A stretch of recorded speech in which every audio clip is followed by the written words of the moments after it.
Hugo est le fondateur d'une entreprise de textile privilégiant la production locale et le bien-être de ses collaborateurs. La concurrence est rude et les affaires sont difficiles. Mais un matin, un message d'alerte passe aux actualités. Un nouveau virus est apparu. Une pandémie mondiale se prépare et les pays ferment leurs frontières en urgence.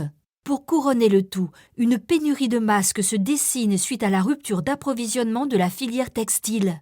Hugo décide alors de mobiliser ses collaborateurs pour produire des masques en urgence. Tous sont motivés. Epic Win! Bravo Hugo! Grâce à vous, de nombreuses personnes vont pouvoir être protégées de ce virus. Vos choix innovants, respectueux de l'homme et de l'environnement ont été payants. Vous êtes reconnu désormais comme un atout pour notre société qui fait face à une crise majeure. Laissez-nous vous expliquer. L'évolution de notre monde nous impose sans cesse de nouveaux défis.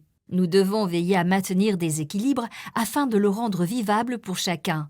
Les crises sanitaires, économiques, sociales et environnementales se font de plus en plus nombreuses. Et nous devons leur faire face afin de rendre un monde meilleur aux générations futures. Dans cette perspective, plusieurs initiatives se sont accélérées ces dernières années, issues de la société civile, des politiques, des organisations non gouvernementales, mais également d'acteurs économiques, afin d'atteindre cet objectif de développement durable. C'est dans ce mouvement que de plus en plus de sociétés s'interrogent et s'engagent en faveur d'un plan d'action partagé.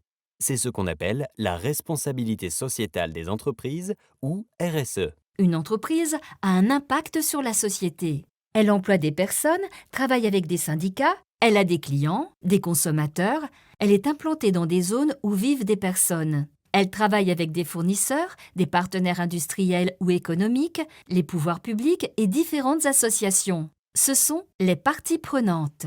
La RSE est une démarche volontaire qui désigne l'ensemble des pratiques mises en œuvre par une entreprise dans ses activités afin de s'engager dans le développement durable en tenant compte des préoccupations des parties prenantes.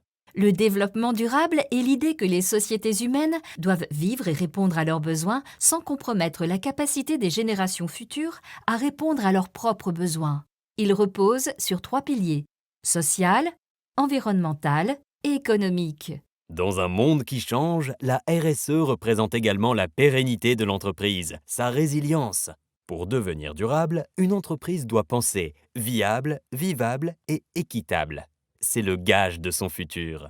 Car une entreprise qui adopte une politique RSE est perçue comme responsable, éthique, soucieuse du bien-être de ses salariés, des consommateurs et de l'environnement. Pour une entreprise engagée, la RSE représente également un gain de performance.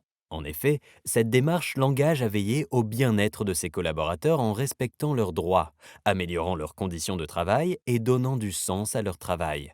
Cela lui permet de garder, mais également d'attirer de nouveaux talents. En tenant compte de ses clients et fournisseurs, elle gagne également des parts de marché en différenciant ses produits et services, en développant sa valeur ajoutée, en apportant la confiance. En prenant en compte les préoccupations environnementales, elle participe au bien-être des populations pouvant être touchées par son activité, comme les riverains ou encore les habitants des zones d'exploitation. Le dialogue avec les parties prenantes lui permet également d'éviter les erreurs ou de saisir des opportunités. La mise en conformité avec les différentes législations nécessaires à toute démarche RSE lui ouvre également les marchés publics et renforce la confiance des partenaires économiques. Pour résumer, la RSE est un véritable enjeu stratégique pour les entreprises du XXIe siècle et la garantie de leur pérennité. Voilà Hugo! Vous comprenez maintenant ce qu'est la RSE et que vous vous étiez déjà engagé dans cette démarche. L'avenir de votre entreprise est assuré! Hugo se prépare pour son interview aux journaux télévisés.